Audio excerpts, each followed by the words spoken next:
Sally, and this is Babble Bits. In this edition, we are reading the first chapter of Ways to Make Sunshine by Renee Watson. So this is Ways to Make Sunshine. Chapter 1 is called The Girl Who Could Be King. I am a girl with a name that a lot of boys have. So when the substitute teacher takes roll and calls out, "Ryan," she looks surprised when I answer. I wish Miss Colby was here. Miss Colby doesn't even need to take roll anymore because it is the first day of March and she's been teaching us for 6 months, so she can tell who is here and who is not just by looking across the room. Miss Colby always starts the day off with our thumbs up, thumbs down, somewhere in the middle check-in.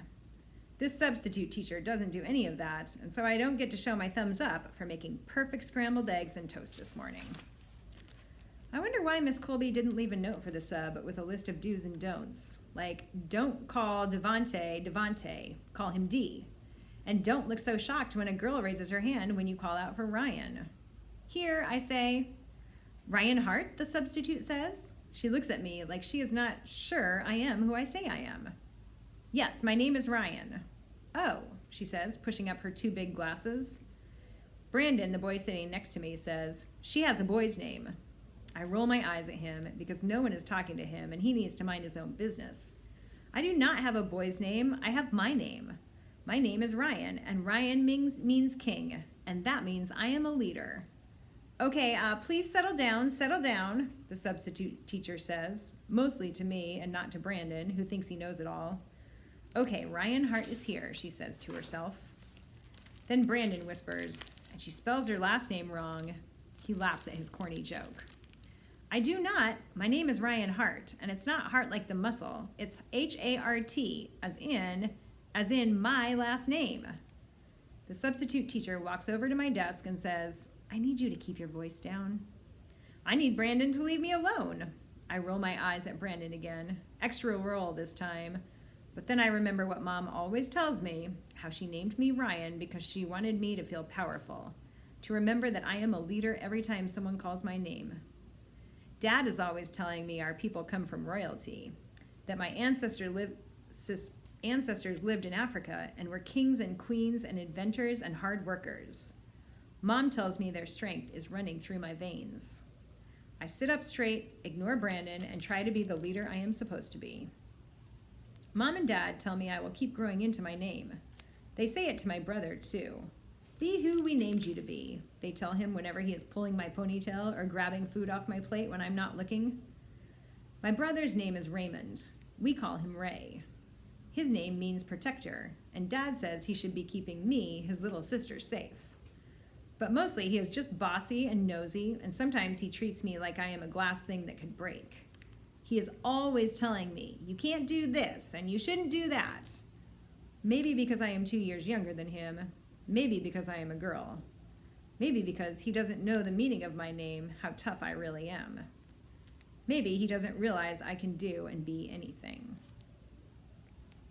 When it's time to go outside for recess, Brandon, Marcus, and the boy with glasses, who I never talk to, are splashing around in the puddles and stomping in mud. Then they race each other up to the monkey bars. I walk over to join in on the climbing, but before I can get there, the substitute teacher says to me, "Why don't you go over there, sweetheart?" and points to the swings and slide. I'd rather stay here, pretending to climb a mountain, so I say, "No, thank you," and keep walking to the monkey bars.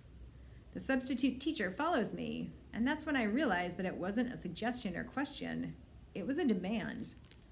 "I really think it'll be safer if you stay off the monkey bars. Besides, you and Brandon might need a break from each other."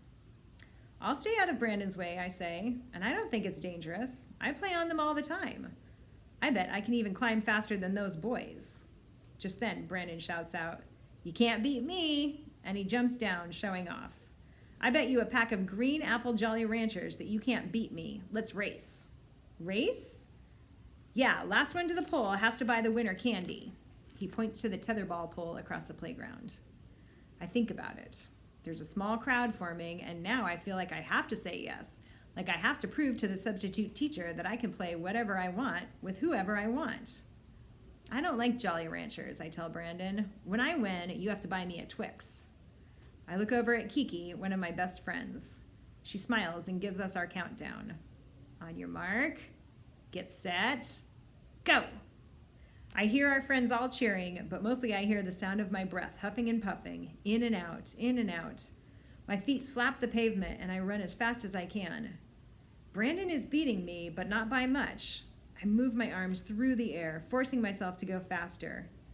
I catch up, and then, just like I knew I could, I start running faster than Brandon.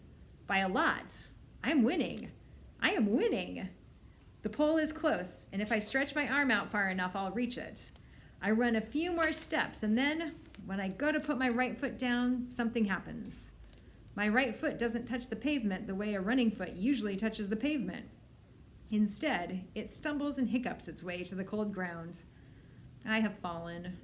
Blood is trickling out of my knee, and there's a stinging and pounding feeling all through my leg. Instead of stopping the race and seeing if I am okay, Brandon runs right past me, tags the pole, and says, "Yes, beat you! You owe me a pack of Jolly Ranchers." "No fair," Kiki yells. "She was at the pole first. It's not her fault her shoe was untied." I didn't even realize that's what happened. My shoe was untied. I tripped over my shoelace. "Don't be a sore loser," Brandon says. "He's right," I tell Kiki. I never touched the pole. Dad picks us up from school, and the first thing he asks me is, "What happened to your jeans?" He looks at the hole, then back at me. "It's a long story," I tell him. He doesn't press me, but I'm sure Mom will. On the way home, I ask if we can stop at the corner store. When Dad says yes, I ask Ray, "Do you have $2? He answers, "Why?" And this means he has $2. He's just not sure if he wants to give them to me. I hold my hand out. "I'll pay you back." He gives me $2, and when we get to the corner store, I go straight to the candy aisle and buy a pack of green apple Jolly Ranchers for Brandon and a Twix for me. And that's chapter 1 of Ways to Make Sunshine. Thanks for listening. I'll see you next time.